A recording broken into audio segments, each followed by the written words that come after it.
What up, guys? JP back at you once again, bringing you guys week number 9 in my glorious 365-day movie challenge. This is a series of videos where I put myself to the test by trying to watch 365 movies in just 1 year's time. And continuing along here, I have a few more movies to talk about. So, first up, we have Martyrs from 2008. This film is huge with reputation. It is a film that everybody knows about. It's a film that everybody was talking about when it came out, and everybody still talks about. And what do they normally say about Martyrs? It is disturbing. Well, guys, recently I did a very special spin-off podcast with my homie Kyle and my homie Moods, and we broke down exactly why or why isn't Martyrs disturbing. So please check that out. It's called Disturbing Cinema.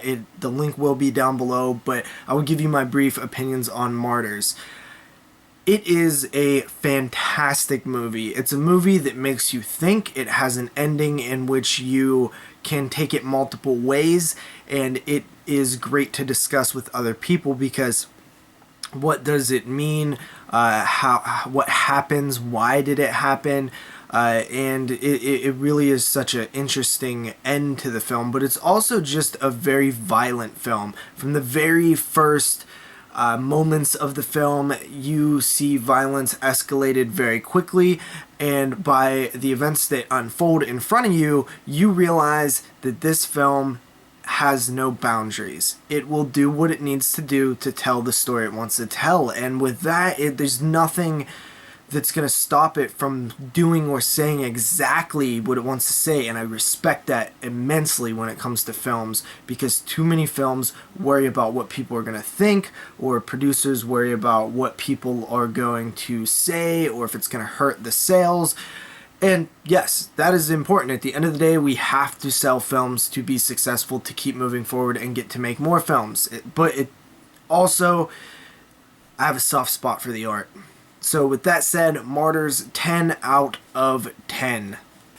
I know some of you are probably like, 10 out of 10, damn, but I truly feel that way. I don't really have any issues with that film at all. It is fan-freaking-tastic.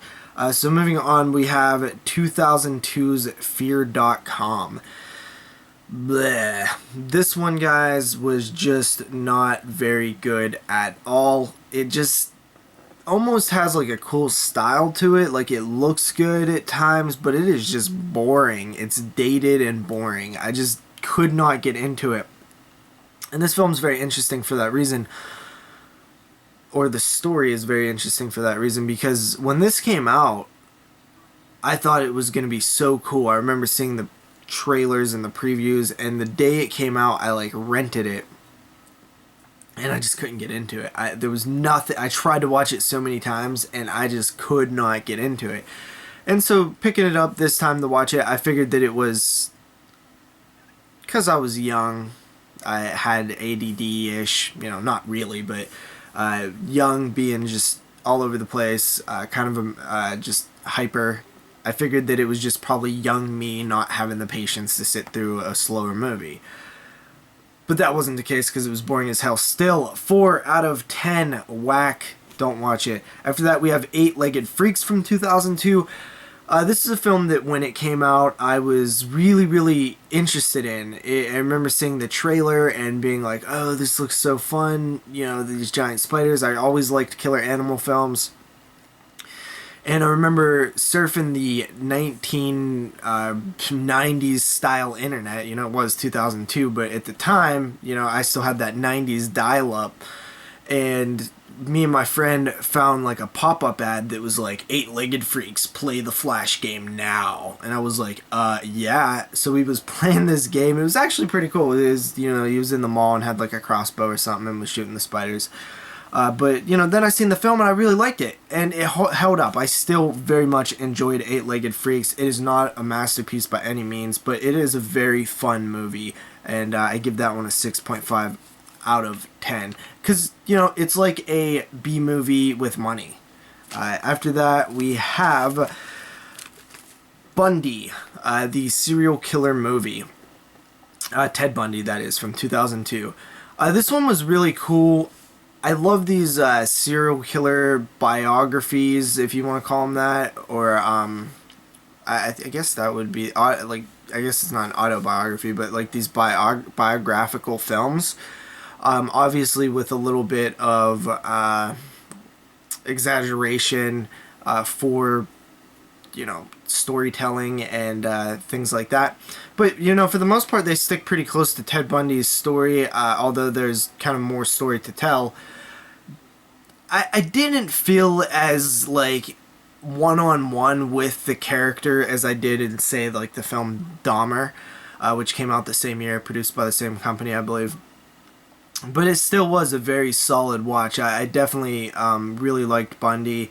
It's always interesting for me to see what goes on in these serial killers' minds, and no better than to see it projected onto film and seeing it visually and not just thoughts and reading about them. So I give Ted Bundy a 7 out of 10. After that, we have a film called Below. I did not love this movie. It was just alright. It was good. It was definitely good. Submarine, set in like World War II era. I watched it a few weeks ago. It's honestly kind of slipping my mind, so I could tell that it's a little forgettable. But I do remember liking it, and I think that one of the things that help these type of movies is they feel very grand. And a lot of films that came out in 2002 in that era, they were still throwing lots of money at horror films. And, I kind of miss that, but at the same time, horror is like really big in the indie world right now, and we're getting a lot of cool original stuff. This stuff, although it had budget, it was sort of just very tame and basic. So I still ended up enjoying Below. I give that one a 7 out of 10. After that, we have 3 Extremes 2. This film I actually really didn't care for. The first story was boring. The second story was kind of cool, but boring as well. This third story is really the one that saved it. I was expecting a much better film out of 3 Extremes 2. Now, don't quote me on this, but from what I understand, this is 3 Extremes 1. But it is 3 Extremes 2 in the US. I guess what had happened was both films existed in Japan or South Korea or wherever they were. I'm pretty sure they're Japanese. And when they were coming to America, being ported over here, 3 Extremes 2 was ported over here first, but they called it 3 Extremes because of some reason. So this is actually the first one, which is 3 Extremes 2. It gets very confusing. Anyway, that one was just okay. The last story kind of saves this one from being a complete dud. Really curious to see the first 3 Extremes or the second 3 Extremes if you're in Japan. At least I think that's what happened. I own it. I just haven't watched it yet. So 3 Extremes from 2002, I give it a 6.5 out of 10. After that, we have The Barber. This one was from 2002 as well, Malcolm McDowell. This one was actually pretty solid. It was a film that, looked better than I thought. For some reason, even though it had Malcolm McDowell attached to it, I expected it to be like a cheesy, like super low budget garbage movie, like maybe along the lines of like Ice Cream Man or like The Dentist. Even though I like both of those movies very much, I just expected it to be more like low tier, and it really wasn't. It was kind of more advanced and maybe a bit higher budget than I expected. Not that bad, honestly. I give that one a 7 out of 10. I actually like that one. Then we have Survival Island from 2002, aka I think it's also called like Viva Pinata or something. My god, this movie is as cheesy and ridiculous as they come. Just a bunch of dumb characters out in like the jungle, and there's like this goddamn pinata beast thing that just looks ridiculous, and it's made out of CGI. It is just laughably bad, almost along the lines of like a Jack Frost or something like that, but Jack Frost is better than this. This is garbage. I mean, maybe check it out if you like really, really bad movies. I give that one a 4 out of 10. Let's do one more for this part here, and we have The Mask of Red Death from 1964. This film is honestly not that bad. It's pretty good. I'm working my way through the Vincent Price collection. I'm kind of just wrapping up now. And I found The Pit and the Pendulum really boring, although I did kind of rate it a little bit high.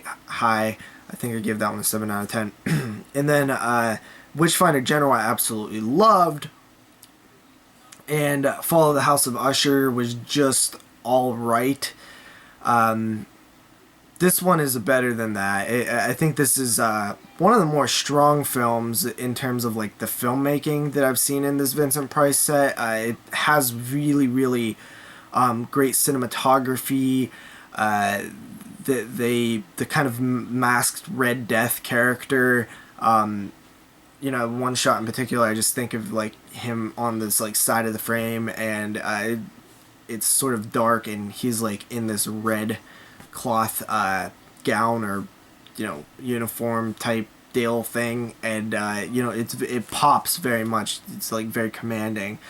Overall, you know, probably my second favorite in this set so far, but I still got a couple films left. So with that said, guys, I give The Mask of Red Death from 1964 a 7 out of 10. Good special features on there as well. And that's it, guys. I'm not going to go on too much longer because I have more films, but let's cut this one out. I'll see you guys next week. Peace.